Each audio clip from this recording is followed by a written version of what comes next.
Assalamualaikum warahmatullahi wabarakatuh. Kami dari kelompok 2 kelas A3 siswa BDK Cimahi yang terdiri atas Mita Lestari, Nanda Mutiara Putri, dan Putri Syanas Hanindira. Pada kesempatan kali ini, kami akan membahas seorang tokoh hebat dengan segudang inspirasi dan prestasi, yakni beliau yang sering disebut dengan Bapak Jenderal Polisi Dr. Andes Hugeng Iman Santoso. Semasa hidupnya, beliau pernah menjabat sebagai Kepala Kepolisian Negara Republik Indonesia kelima, Sekretaris Kabinet Indonesia kedua, dan juga Direktur Jenderal Imigrasi keempat. Beliau juga sempat mengenyam pendidikan di Sekolah HIS atau Hollands Inlandse School dan Mulo Pekalongan. Semasa hidupnya, Bapak Hugeng dikenal sebagai seorang polisi yang memiliki sifat jujur dan bertanggung jawab atas pekerjaannya. Di samping itu, banyak nilai berorientasi pelayanan yang bisa kita petik dari cerita-ceritanya. Sosok Pak Hugeng merupakan sosok yang sangat amat dapat diandalkan. Sehari-hari, Pak Hugeng mengandalkan mobil dinas untuk memantau kondisi Jakarta. Jika jalanan macet, sang jenderal ini tak segan turun dari mobilnya dan mengatur lalu lintas bersama ajudannya. Pak Hugeng juga merupakan sosok yang sangat memahami dan memenuhi kebutuhan masyarakat, di mana beliau berusaha untuk mengungkap kasus pemerkosaan seorang penjual telur bernama Sumarijem di Yogyakarta. Tidak dapat disangkal bahwa beliau adalah sosok yang solutif, karena beliau membentuk tim khusus untuk menangani kasus tersebut dengan nama Tim Pemeriksa Sun Kuning.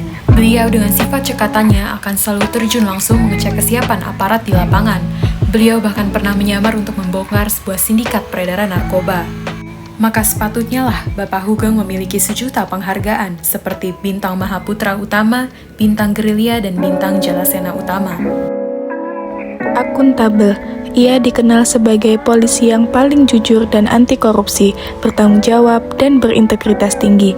Ia tidak mempan disuap. Baginya, lebih baik hidup melarat daripada korupsi. Hugeng pernah berkata, selesaikan tugas dengan kejujuran, karena kita masih bisa makan dengan garam. Kompeten. Selama ia berkarir di kepolisian, ia juga dikenal akan segudang prestasinya, sejumlah tanda jasa yang pernah diterimanya, mulai dari Bintang Gerilya hingga Satya Lencana Kesatria Tamtama. Harmonis. Ia sosok yang sangat peduli dengan masyarakat dan anak buahnya. Saat sudah menjadi Kapolri dengan pangkat Jenderal Bintang 4, Hugeng masih turun tangan mengatur lalu lintas. Ia berpendapat polisi adalah pelayan masyarakat. Dari mulai pangkat terendah hingga tertinggi, tugasnya mengayomi masyarakat. Jenderal Hugeng memiliki sikap loyal kepada negara dan bangsanya. Beliau terkenal karena keberanian dan kejujurannya. Dia tak sudi menerima suap sepeser pun.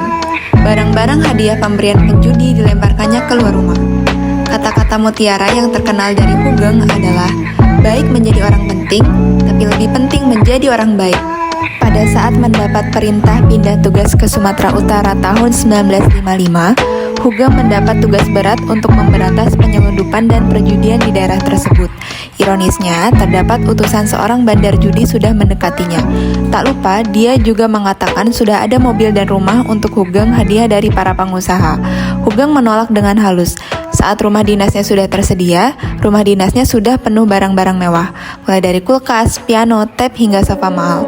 Namun, dia memerintahkan polisi pembantunya dan para kuli angkut mengeluarkan barang-barang itu dari rumahnya. Diletakkan begitu saja di depan rumah. Bagi Hugeng, itu lebih baik daripada melanggar sumpah jabatan dan sumpah sebagai polisi Republik Indonesia. Teladan Jenderal Hugeng bukan hanya soal kejujuran dan anti korupsi. Hugeng juga sangat peduli pada masyarakat dan anak buahnya. Saat sudah menjadi Kapolri dengan pangkat Jenderal berbintang 4, Hugeng masih turun tangan mengatur lalu lintas di perempatan. Hugeng berpendapat seorang polisi adalah pelayan masyarakat. Dari mulai pangkat rendah sampai tertinggi, tugasnya adalah mengayomi masyarakat.